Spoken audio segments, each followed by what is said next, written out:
Yo, what's up guys? Welcome back to Action TV. So yun guys, ito nga talaga guys, napakaganda talaga ng laban.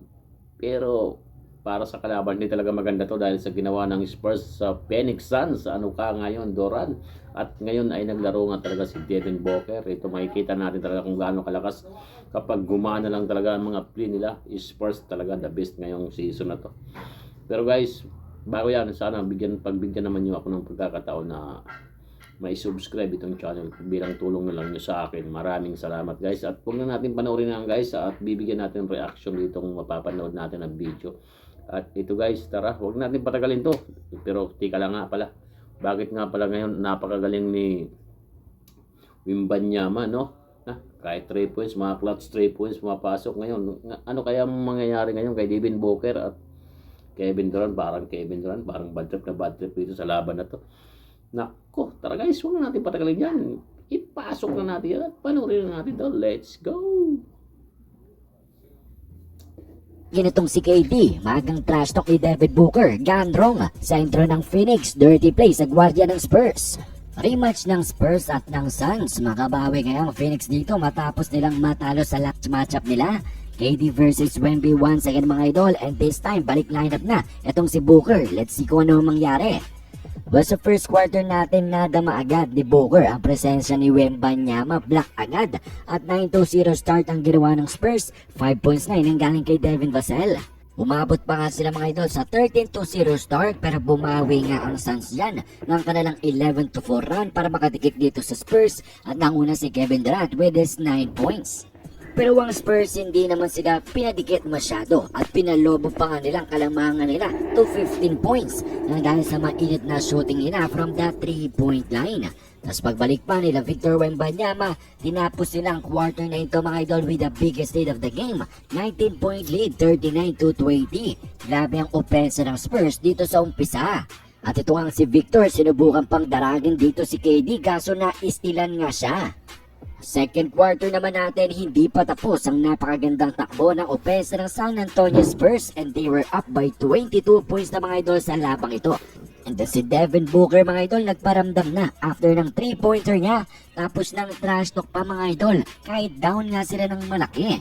Kaya naman after that timeout, gumanti agad si Wemby at Vassell kay Booker. 8-0 run ang kanilang ginawa mga idol. Laging 25 points na tuloy ang advantage sila. At binu ng mga Phoenix fans itong Suns nang dahil sa laki ng tampak sa kanila. Sa last minutes nga natin ay team effort at teamwork ginawa ng Phoenix Suns para dumikit dito sa Spurs. Pero nahirapan nga sila dahil bumabawi itong young Spurs team na ito mga idol. Si Wemby grabing fast break dunk pa at pinabot na sa 20 points ang total niya after ng back-to-back 3-pointers niya. 75-55 ang score after 2 quarters. Etong si Drew Eubanks mga idol, dirty play pa kay Trey Jones, knockout tuloy itong si Jones. At para naman sa ating third quarter, the same story happened mga idol. Ang gumagawa ng scoring run ng Phoenix Suns pero ang Spurs lagi ngang may sagot sa kanila. At itong si Wemby, ginawa pang bata si Booker, inagawan lang ng rebound sa ilalim. The Spurs lead mga idol is still 23 points after 5 minutes of play this third quarter. Pero dahil nga sa walang suko na Phoenix squad ay nababa pa nila to 14 points sa pagtatapos ng quarter ang kanilang hinahabol kahit nahirapan nga silang bantayan itong si Victor. 103-89 ang score after 3 quarters. Sa fourth quarter naman na urging Phoenix Suns mga idol, unstoppable na ang kanilang opensa. Kahit sumasagot pa itong Spurs, nababa na ni Booker sa 8 points na lang ang kanilang hinahabol after ng takeover mode niya. At sa 6-minute mark dito sa fourth quarter, lumabas na ang lack of experience ng young Spurs team. At ang Suns tuluyan na ngang nakadikit, 111-108 3-point game, timeout tuloy si Coach Pop. At eventually natay na ng home team ang laban to 116 points. Pero Wemby coming through para sa Spurs, clutch 5 straight points mga idol ang ginawa sa charity stripe pati na rin isang dunk, balik sa 5 ang lamang ng Spurs. At hindi pa pala tapos si Wemby mga idol, 5 more points ang ginawa to lead the Spurs to a victory mga idol, clutch plays from Wemby.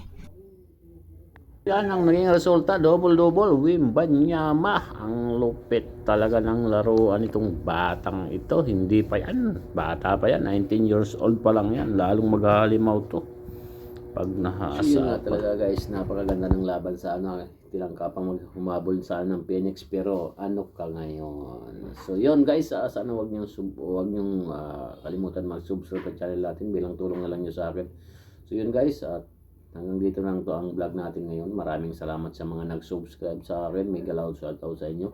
At saka sa mga nanonood, maraming salamat. Sana tulungan nyo ako may subscribe pa ito. Sa mga hindi pa nakasubscribe dyan, pakisubscribe naman itong channel ko. Maraming salamat guys. Kaya para maging updated po kayo kung ano man ang klaseng i-upload ko dito sa channel ko. Pero asahan nyo guys, lahat dyan puro mga sports yung i-upload natin dito about basketball yan. So yun guys, maraming salamat. At hanggang dito na lang itong vlog na to. Yun nga, peace out. Congratulations sa Spurs. Peace out guys.